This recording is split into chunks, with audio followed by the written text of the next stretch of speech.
Hey everyone, I'm Elliot. I am Phineas. And we're the Peters Bros, and welcome to our spoiler-free review of Marvel Studios' Black Panther. Yes, we just got out of the theater, and we hopped in these seats and we're ready to review this film. We're not gonna give any spoilers away, but long story short, just go see this movie. It's brilliant, it's emotionally and visually beautiful, it's important, and it's astounding. It's like, it's so unique and so interesting and exciting. It's great. Just go watch it. So, the first thing that I thought of, just so we're clear, there are no spoilers in this video. If you would like to see us talking spoilers, we'll post that video very soon, like tomorrow or whatever, as soon as we can. So yeah, the first thing that I noticed was definitely how different it felt from all the other Marvel movies. It still felt like it could exist in the same universe, which was important since it's continuing the story. Yeah, but I'd say keeping it unique and fresh is even more important at this point,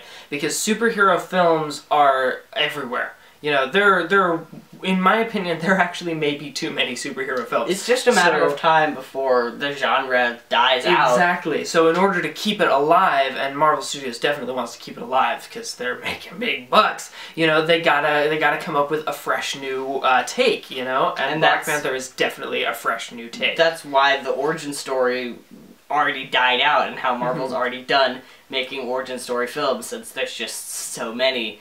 That it's just so overwhelming that we need something new and exciting. And that's something that they had to tackle with this film, was not having an origin story for T'Challa or Black Panther.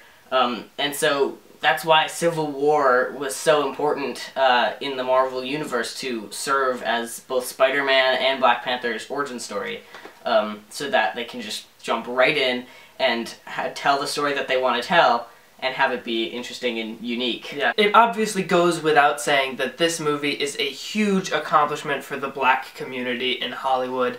Like, so much of the cast is made up of black actors, and there's people of color working behind the scenes that just did a fantastic job, and I think that it's very, very important at this point in Hollywood, especially with such popular movies. You know, pop culture is this raging animal that's tearing through the entertainment industry, and it's really, really great that people of color, you know, have now, like, grabbed hold of this raging beast and are able to be a part of this, and that's so awesome. Obviously, we have a great leading character in T'Challa, and Chadwick Boseman does a really, really great job as our main character, but one of the things that I was really pleased with this movie is the rest of the cast.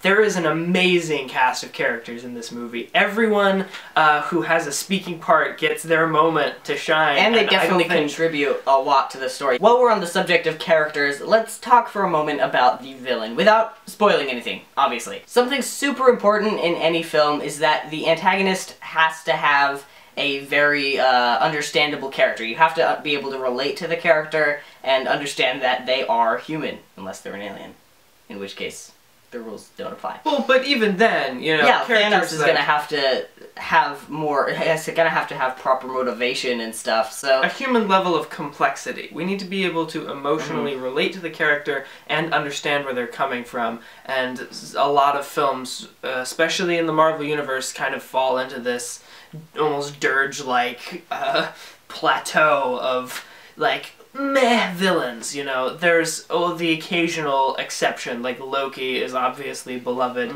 for plenty of reasons, and I think Ego from Guardians of the Galaxy Volume 2 was a surprise. But for the most part, Marvel villains have kind of just, like, the heroes are infinitely more interesting than the villains.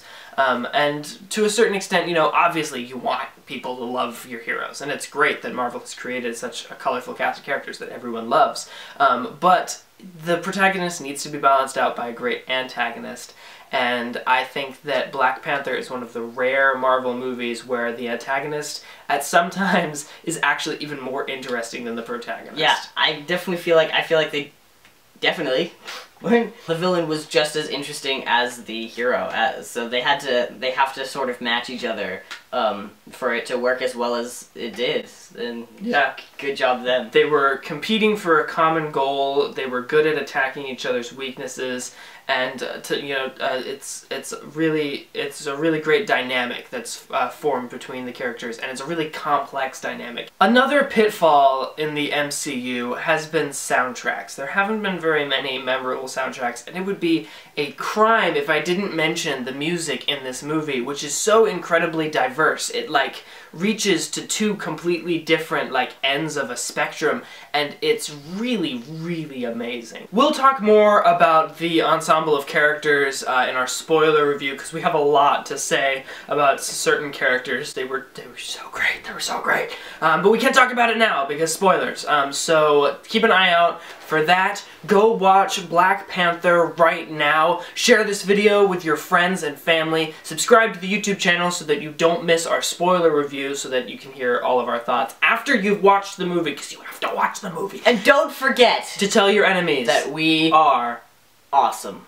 Why did you pause? For dramatic effect.